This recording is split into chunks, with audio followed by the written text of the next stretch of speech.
100 दिन में लोगों को परिवर्तन दिखने लगेगा। और छपरा में ये जो जल भराव है और तमाम जो समस्याएं हैं, जैसे काई को झावा से घिस घिस के साफ किया जाता है, उस तरह से हम साफ करेंगे, चाहे काई भ्रष्ट अधिकारियों कर्मचारियों के दिमाग में बैठा हो वो या जमीन पर।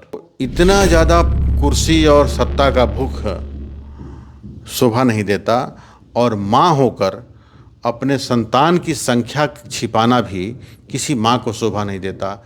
किसी पर धोखाधड़ी का मामला है, किसी के सामने माइक खड़ा कर दीजिए तो बोलने नहीं आता है। आप 1 मिनट की वीडियो रिकॉर्डिंग में 5 बार एडिट करते हैं कि कुछ तो निकालें। तो ऐसे नहीं बोलने वाले उम्मीदवार, भाजपा कहती है कि हमारे पास सबसे ज़्यादा मैंने बौद्धिकता है। तो मुझे तो लगता है कि बौद्धिक खोखलापन आ गया है आज की भाजपा में। एक ऐसा उम्मीदवार नहीं खोज सके जो कि मीडिया के सामने खड़ा होकर बोल सकें।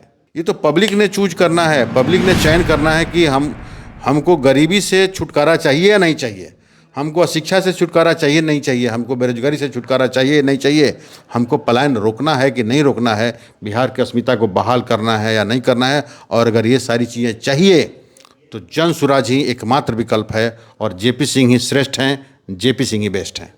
वो बॉम्बे रहते हैं और बॉम्बे भी उनको रहना पड़ेगा, या तो अपना पैसा छोड़ दें, जो कलाकार वाला पैसा है वो छोड़ दें। अब वो बीच में कह रहे हैं कि हम 15 दिन वहाँ रहेंगे, 15 दिन यहाँ रहेंगे, तो फिर इस 15 दिन में अगर पब्लिक को काम होगा तो पब्लिक कहाँ जाएगी। और तो ये पब्लिक को तय करना है कि आपको किस तरह का व्यक्ति चाहिए। मैं तो सेवानिवृत्ति लेकर आ गया हूँ, अपनी जन्मभूमि पर आया हूँ और इसको अपना कर्मभूमि बनाया हूँ। मैंने यहीं रहना है 24/7/365। सर, इस बार का मुद्दा क्या होगा? चूँकि चुनाव तो काफ़ी कम समय बचा है, तो आपके जनता के मुद्दे क्या आपको दिखाई देते हैं, वो बताएं। देखिए, हमारी जन स्वराज पार्टी शुरू से ही कहती आई है कि हमारे जो मुख्य मुद्दे हैं वो ये हैं कि हम गरीबी हटाएंगे, हम अशिक्षा मिटाएंगे, हम बेरोजगारी को कम करेंगे और हम पलायन रोकेंगे, और इसके अलावा जो बिहार की जो अस्मिता है उसको हम पुनर्स्थापित करेंगे। ये तो पैन बिहार हमारे 5 मुद्दे हैं। जहाँ तक छपरा विधानसभा की बात है, छपरा विधानसभा में के जो मुद्दे हैं, जलभराव है, यहाँ पे बहुत गंदगी है, इसलिए सफाई की समस्या है, और तीसरी बात है यहाँ पर शहर में बहुत ज़्यादा ट्रैफिक कंजेशन है, तो उसको कम करने की और ख़त्म करने की बात है। इसके अलावा शिक्षा और स्वास्थ्य में बहुत सुधार की ज़रूरत है। तो ये 5-6 जो एरियाज़ हैं ये मेरे लिए स्थानीय मुद्दे हैं। कई दलीय और निर्दलीय प्रत्याशी हैं, इसमें आप देख सकते हैं कि एनडीए से भी प्रत्याशी हैं और आरजेडी से भी खेसारी लाल यादव आ गए हैं जो भोजपुरी सिनेमा के कलाकार हैं, और कई निर्दलीय प्रत्याशी हैं, राखी गुप्ता भी हैं। तो क्या रणनीति होगी, वो रणनीति बताया। देखिए, रणनीति साफ है। प्रशांत किशोर जी ने कहा था कि मेरा उम्मीदवार अगर दूसरी सभी पार्टियों के उम्मीदवार से ज़्यादा योग्य, ज़्यादा अनुभवी, ज़्यादा प्रशासनिक दक्षता वाला, ज़्यादा ईमानदार, ज़्यादा साफ सुथरा, ज़्यादा सरोकार रखने वाला सामाजिक और ज़्यादा सेवा करने वाला व्यक्ति अगर ना हो तो आप चाहें तो दूसरे उम्मीदवार को भी वोट दे सकते हैं। प्रशांत किशोर जी ने मेरा चयन किया है, अब मैं छपरा से उम्मीदवार हूँ।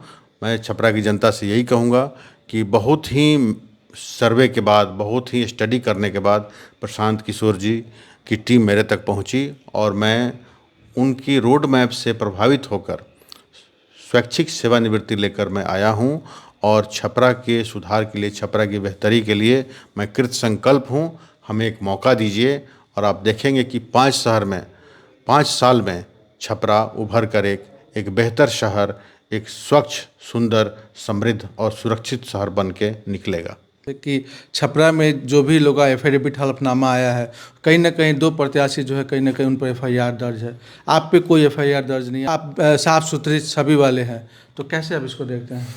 देखिए, मैं तो शुरू से ही कहते रहा हूँ कि मैं सरस्वती पुत्र हूँ, और ये लड़ाई सरस्वती पुत्र और धन पशुओं के बीच में होने वाली है। मैं अभी 2 दिन पहले मैंने फेसबुक पोस्ट के माध्यम से अपना स्कैनर भी और यूपीआई नंबर भी इशू किया है, और लोगों से अपील किया है कि ये लड़ाई बहुत धनाढ़ लोगों के साथ होनी है। मेरे पास संसाधनों का अभाव है, क्योंकि मैंने 37-38 साल ईमानदारी से सेवा की है। तो आप 5 रुपये, 10 रुपये, 20 रुपये, 50 रुपये जो भी देना चाहें उसमें मदद करिए, जिससे कि इलेक्शन के खर्च का मैं सहन कर सकूँ, वहन कर सकूँ। और अब ये जबकि नॉमिनेशंस वगैरह सब क्लियर हो गए हैं, विड्रॉल ख़त्म हो गया है, तो जो उम्मीदवार हैं सब लोग, हम लोग जनता की अदालत में खड़े हैं। जनता को तय करना है कि हमें साफ़ सुथरा छवि का आदमी चाहिए, सेवा करने वाला आदमी चाहिए, या जिन पर धोखाधड़ी का केस दर्ज है जो जिन पर जो चार्जशीटेड हैं वैसे लोग चाहिए, ये जनता को तय करना है। ये जो भोजपुरी के स्टार आए हैं खेसारी लाल यादव, उनके बारे में क्या कुछ कहेंगे? नहीं, उनके बारे में तो मैं कुछ नहीं कहना चाहूँगा, वो कलाकार हैं और मतलब जैसे बहुत सारे लोग हेलीकॉप्टर से आ गए या बाहर से आ गए, इस पर भी बहुत सारी प्रतिक्रिया होती है, आपकी क्या प्रतिक्रिया है इस पर? नहीं नहीं, देखिए, ये संवैधानिक व्यवस्था है, वो यहीं के हैं, सारण के रहने वाले हैं, इसलिए छपरा विधानसभा के लिए अगर उनको कोई बाहरी कहे तो मैं ये नहीं मानता हूँ, मैं इससे सहमत नहीं हूँ और उनका पूरा अधिकार है। लेकिन वो बॉम्बे रहते हैं और बॉम्बे भी उनको रहना पड़ेगा, या तो अपना पेशा छोड़ दें, जो कलाकार वाला पेशा है वो छोड़ दें। अब वो बीच में कह रहे हैं कि हम 15 दिन वहाँ रहेंगे, 15 दिन यहाँ रहेंगे, तो फिर इस 15 दिन में अगर पब्लिक को काम होगा तो पब्लिक कहाँ जाएगी?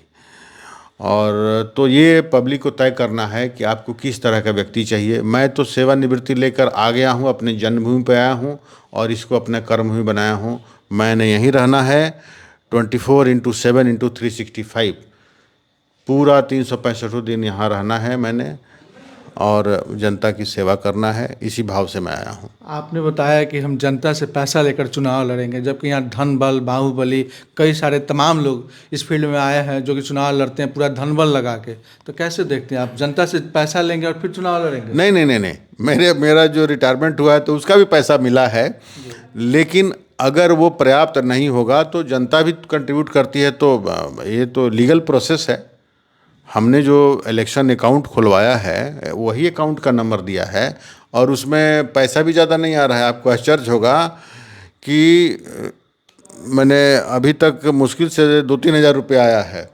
तो मैं तो जनता से अपील करूंगा कि आपको अगर ईमानदार विधायक चाहिए तो ज़रूर उसको कुछ ना कुछ मदद करें, जिससे कि हम ऐसे धनाढ्य लोगों के साथ चुनाव लड़ने में सक्षम हो रहे हैं। जिस जातीय गोलबंदी की बात की जाती है, कैसे देखते हैं आप राजपूत समाज से आते हैं और यहाँ पे जातीय समाज जो है जैसे बंधा हुआ है माई समीकरण आरजेडी के साथ, फिर उधर का वैश्य समाज बीजेपी के साथ, आप राजपूत समीकरण से आते हैं, तो कैसे जातीय गोलबंदी को तोड़ेंगे आप? देखिए, ना ही जन सुराज पार्टी और ना ही मैं, हम लोग जाति व्यवस्था में विश्वास नहीं करते, बल्कि हम तोड़ना चाहते हैं उसको। और आप देख रहे हैं कि जन सुराज में एक जाति नहीं, सभी जाति के और सभी धर्म के लोग शामिल हो रहे हैं और सबको समान आदर और सम्मान मिल रहा है। भाजपा कहती है सबका साथ सबका विकास, भाजपा में सबका साथ ही नहीं है, विकास क्या करेंगे? सबका साथ ही नहीं है उनके पास, तो सबका विकास कैसे करेंगे? उसी तरह से राजद का देखिए, अमित गुप्ता चार्टर्ड अकाउंटेंट हैं, सब छपरा के सबसे प्रमुख चार्टर्ड अकाउंटेंट हैं, इतना अच्छा उनका यहाँ पर समाज सेवा है, इतना अच्छा करियर है, लेकिन उनका टिकट काट दिया और फिर बात जाति पे आ गई ना। तो हमारे प्रशांत किशोर जी कहते हैं लालू प्रसाद जी को जब जेल हुआ तो यादव समाज में भी एक से एक प्रबुद्ध लोग थे, विद्वान लोग थे, उनमें से किसी को चीफ मिनिस्टर नहीं बना के अपनी अनपढ़ पत्नी को बना दिए। ये साबित करता है, मानसिकता दिखाता है कि जहाँ परिवार को हम प्रश्रय दे सकते हैं वहाँ पर केवल परिवार, और वो ना हो तो अपनी जाति। आम आदमी से क्या मतलब है राजद को? इसलिए राजद ने वही किया है। खाली अमित गुप्ता ही कैसे, वीरेंद्र शाह मुखिया इतने बड़े अच्छे सामाजिक कार्यकर्ता हैं, उनको टिकट नहीं दिया। और भी कई लोग हैं राजद में, सुनील राय जी कितना मेहनत किए थे अभी हाल में, जो इनका अधिकार रैली था और क्या क्या था, इसमें इतना मेहनत किए थे, उनको भी टिकट नहीं दिया। तो यहाँ पे पैरामीटर ही अलग है भाई। तो पार्टी तो है, जातीय समीकरण देखते हुए कौन जीतेगा उसको टिकट दे रही है। क्या लगता है पार्टी जिस तरीके से टिकट बांट रही है उसमें कहाँ पे आप समझ रहे हैं कि ये लोग उससे अलग है? देखिए, हर आदमी को अपने क्राइटेरिया तय करने का अधिकार है, उनका अपना क्राइटेरिया है। हम लोग तो ये कहते हैं, हमारे प्रशांत जी ये कहते हैं कि अगर हमारा उम्मीदवार गलत हो तो हमारे उम्मीदवार को आप वोट मत दीजिए, हमारा उम्मीदवार सबसे बढ़िया हो तभी उसको वोट दीजिए। और मैं भी कहता हूँ छपरा की जनता से कि आपकी नज़र में मेरे से ज़्यादा योग्य अगर कोई उम्मीदवार है, मेरे से ज़्यादा प्रशासनिक दक्षता और क्षमता रखने वाला उम्मीदवार है, ईमानदार और साफ़ सुथरी छवि का उम्मीदवार है, तो उसको वोट दीजिए, वरना मुझे वोट दीजिए। छपरा जीतना चाहिए, बिहार जीतना चाहिए। हम लोगों को गरीबी, बेरोजगारी हटाना है, पलायन को रोकना है, और उससे भी महत्वपूर्ण है बिहार की अस्मिता को बहाल करना है। ये लड़ाई चुनाव के साथ ख़त्म नहीं होगी, चुनाव के बाद ये लड़ाई हम लोग और मजबूती से लड़ेंगे, क्योंकि हम आने वाले हैं सत्ता में। हम पावर में आने वाले हैं तो हम लोग तो 100 दिन का रोड मैप बना रहे हैं। 100 दिन में लोगों को परिवर्तन दिखने लगेगा। और छपरा में ये जो जल भराव है और तमाम जो समस्याएं हैं, जैसे काई को झावा से घिस घिस के साफ किया जाता है, उस तरह से हम साफ करेंगे, चाहे काई भ्रष्ट अधिकारियों कर्मचारियों के दिमाग में बैठा हो वो या ज़मीन पर। शैक्षणिक हलफनामा देखा जाए एफिडेविट में तो सबसे ज़्यादा पढ़े लिखे आप ही हैं, सभी तमाम चेहरे जो भी हैं छपरा के। उसमें आपको क्या लगता है कि बहुत सारे राजनेता यहाँ पे, कोई नॉन मैट्रिक है, कोई 8वीं पास है, कोई NIOA से पढ़ा हुआ है, कोई साहित्य अलंकार लिया है, मतलब जाली सर्टिफिकेट एक टाइप का एक कहा जा सकता है। तो जो शिक्षा का भावना चाहिए समाज को डेवलपमेंट करने के लिए, विजन उनका, वो कैसे देखते हैं आप? देखिए, मनुष्य और जानवर में इतना ही अंतर होता है कि मनुष्य में बुद्धिमत्ता होती है और शिक्षा के महत्व को जानता है। और सा विद्या या विमुक्त है, शास्त्रों में लिखा है, विद्या ही वो ऐसा साधन है जो मुक्ति का मार्ग प्रशस्त करता है। तो विद्या के द्वारा आप इस संसार में भी तमाम जीवन के लिए आवश्यक जो गुणों को अपनाते हैं, जानते हैं, ज्ञान होता है। और इस जीवन के परे भी अगर कुछ है तो वो भी मुक्ति का मार्ग प्रशस्त करता है। ये सब विद्या के द्वारा संभव होता है। इसलिए ये शाम न विद्या न तपो न दानम न ज्ञानम न शीलम न गुणो न धर्म ते मृत्युलोके भूविभार भूता मनुष्य रूपेण मृगाः चरन्ति। जिसके जीवन में विद्या नहीं है, गुण नहीं है, ज्ञान नहीं है, तप नहीं है, वो बिना सींग और पुछ के जानवर जैसे हैं और देखने में आदमी लगते हैं लेकिन जानवरों जैसा ही चलते हैं। एक निर्दलीय प्रत्याशी हैं राखी गुप्ता, उनके बारे में क्या कहेंगे? निर्दलीय प्रत्याशी हैं, लोगों के बीच घूम रही हैं, तो क्या उनके प्रति आपका व्यू है बताएं? नहीं, हमारी कोई ऐसा उनके खिलाफ कोई नकारात्मक व्यू नहीं है। लेकिन जो एफिडेविट के माध्यम से और जो न्यूज़पेपर के माध्यम से उभर के आया है कि उन पर धोखाधड़ी का मामला है, तो ये तो स्पष्ट दिख ही रहा है कि मेयर का आवेदन भरने के लिए उन्होंने फॉल्स एफिडेविट भरा, उस पर FIR हुआ और उनको अपदस्थ किया गया। छपरा विधानसभा के लोगों पर एक दूसरा चुनाव थोपा गया। ये सब खर्च तो जनता को ही वहन करना पड़ा और फिर वो विधानसभा का चुनाव लड़ रही हैं। तो इतना ज़्यादा कुर्सी और सत्ता का भूख शोभा नहीं देता। और माँ होकर अपने संतान की संख्या छिपाना भी किसी माँ को शोभा नहीं देता। शास्त्रों में कहा जाता है, पुत्रो कुपुत्रो जायेत कदाचित माता कुमाता न भवति। ये तो दुर्गा सप्तशती में है। शायद पुत्र कुपुत्र हो जाएं, माता कभी कुमाता नहीं होती। ये तो ऐसा एग्जाम्पल है जो सनातन धर्म को शर्मसार कर रहा है। माता कैसे कुमाता हो सकती है? जन सुराज जिस संगठन जितने स्पीड से चला, अभी कहीं ना कहीं लगता है कुछ की मिसमैच है कि कहीं ना कहीं संगठन कमज़ोर दिख रहा है, मतलब जो स्पीड है वो कम दिख रहा है। क्या लगता है आपको? हमको तो बिल्कुल कम नहीं दिख रहा है, एकदम द्रुत गति से चल रहा है। और जिस तरह से लोग उम्मीदवार दे रहे हैं, किसी पर धोखाधड़ी का मामला है, किसी के सामने माइक खड़ा कर दीजिए तो बोलने नहीं आता है। आप 1 मिनट की वीडियो रिकॉर्डिंग में 5 बार एडिट करते हैं कि कुछ तो निकालें। तो ऐसे नहीं बोलने वाले उम्मीदवार, भाजपा कहती है कि हमारे पास सबसे ज़्यादा बौद्धिकता है। तो मुझे तो लगता है कि बौद्धिक खोखलापन आ गया है आज की भाजपा में। एक ऐसा उम्मीदवार नहीं खोज सके जो कि मीडिया के सामने खड़ा होकर बोल सकें। तो हमारे लिए तो लड़ाई आसान है, हमारी लड़ाई उनसे है ही नहीं भाई। ये तो पब्लिक ने चूज करना है, पब्लिक ने चयन करना है कि हमको गरीबी से छुटकारा चाहिए या नहीं चाहिए, हमको अशिक्षा से छुटकारा चाहिए नहीं चाहिए, हमको बेरोजगारी से छुटकारा चाहिए नहीं चाहिए, हमको पलायन रोकना है कि नहीं रोकना है, बिहार की अस्मिता को बहाल करना है या नहीं करना है। और अगर ये सारी चीज़ें चाहिए तो जन सुराज ही एकमात्र विकल्प है। और JP सिंह ही श्रेष्ठ हैं, JP सिंह ही बेस्ट हैं। अभी आप जा रहे हैं, फील्ड में घूम रहे हैं, लोगों के बीच जा रहे हैं, कैसा अनुभव कर रहे हैं?